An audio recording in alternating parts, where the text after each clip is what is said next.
Eu entrevistei o Fernandinho Beiramar, entrevistei o Matheus da Costa Melo, atirador do shopping. Entrevistei os irmãos Cravinhos. A história dos... Entrevistei os canibais de Garanhuns. Isso que eu ia falar. Essa história é tão bizarra. Deixa É bizarra. Essa história dos canibais eu tava vendo a sua entrevista. Era uma seita, né? Onde ele manipulava as mulheres. Seita era... Puxa, você sabe eu esqueci, mas... Eu também não vou lembrar agora. Mas ele manipulava as mulheres, né? Manipulava as mulheres. Ele era um cara muito bom de conversa e as mulheres seguiam fielmente tudo que ele dizia. Matavam, esquartejavam e ainda usavam a carne para coxinha. Que absurdo, cara. É um cara muito manipulador, né? Total, eu entrevistei, né? É uma história... Também tá no YouTube, quem quiser. Eu vi esses dias, sabendo que você vinha, que eu fui rever essa... Cara, é impressionante. A mulher falando em Deus, aí mostra, né? Tem uns impressos, né? Pô, eu tava na minha cabeça o nome da seita. É uma seita de adoração ao diabo, né? Basicamente era isso. O nome não lembro exatamente agora, mas então, na matéria tem. Porque foi localizar todo um livro, ele tinha escrevido um livro. Porque é o seguinte, ele escreveu um livro que se recusaram a publicar. E ele, na verdade, ele escreveu num livro que depois ele iria realizar. Entendi. Essas mortes... elas copiaram algo que ele escreveu nesse livro. Entendi. E o livro era a Bíblia, não, Bíblia seria péssimo, né? Mas seria o manual dessas atrocidades que foram cometidas depois. Quase profecias, né? É. E eu lembro que você deu uma entortada na mulher lá, porque você coloca ela numa situação, e se fizessem isso com a sua mãe, né? Poderia chamar essa pessoa de monstro? Ela fala sim. Então, as pessoas... Você entende as pessoas achando que vocês são monstros.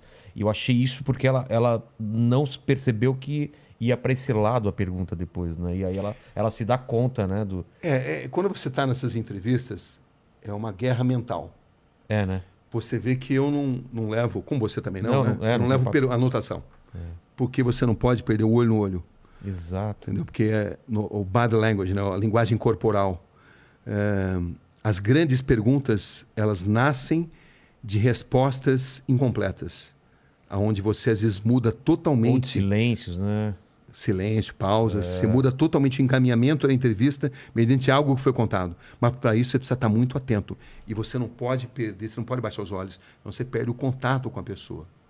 Então, é assim que você consegue extrair, né? Eu lembro, por exemplo, quando eu entrevistei o Matheus da Costa Melo, o atirador do shopping, né? Uma frase dele que me impressionou muito. Aquele do filme, que ele entrou no meio do filme. Isso, que ele assistiu o filme Clube da Luta e depois... Saiu atirando mesmo. Exatamente, saiu atirando. E ele dizia, o que ficou na sua mente? Ele falou, ficou na minha mente claramente o cheiro de sangue e pipoca. Caramba. Você vê, ele relacionava sangue e pipoca na mente dele.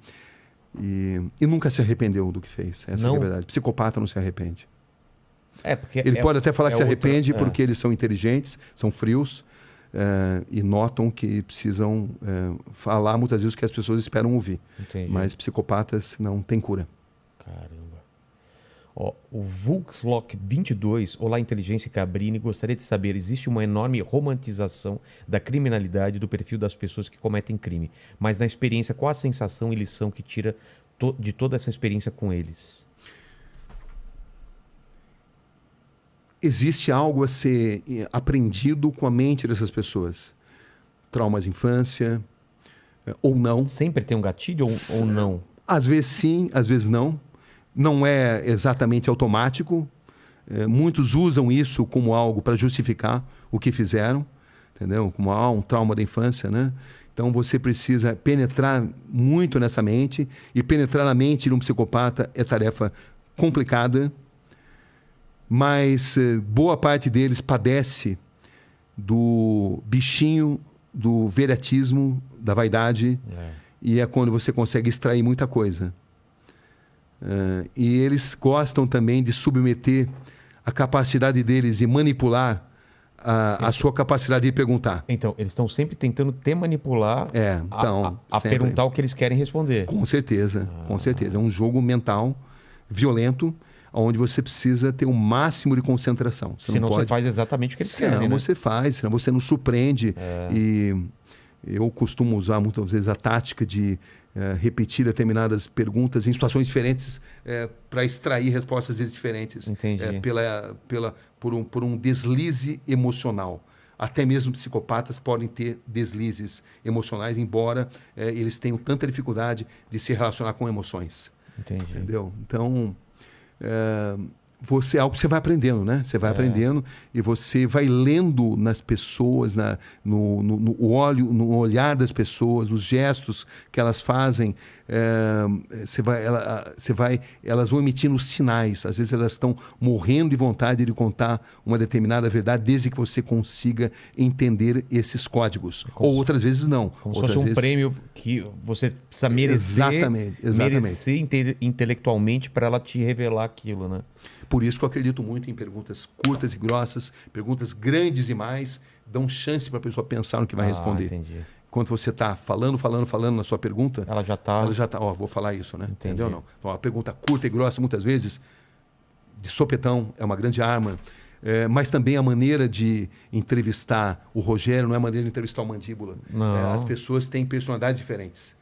Às vezes você precisa ser mais suave, às vezes você precisa ser mais incisivo. Isso muda. Como decidir? Experiência. Psicologia, eu sempre tive muito fascínio pela psicologia, mas a psicologia prática, né? Claro que eu me informo, né? Procuro ler os grandes mestres, mas é muito intuitivo também. Tem essa linguagem silenciosa, né? Com certeza. Corpo, microexpressões. Tem. O Aleph... desculpa, pode falar. Não, e também tem dia que você capta mais, tem dia que você capta menos, enfim, é uma violenta guerra mental. Em determinadas entrevistas, não todas, né? Tem entrevistas que não. São mais tranquilas. São mais tranquilas, mas em determinados momentos você sente que você está numa guerra mental.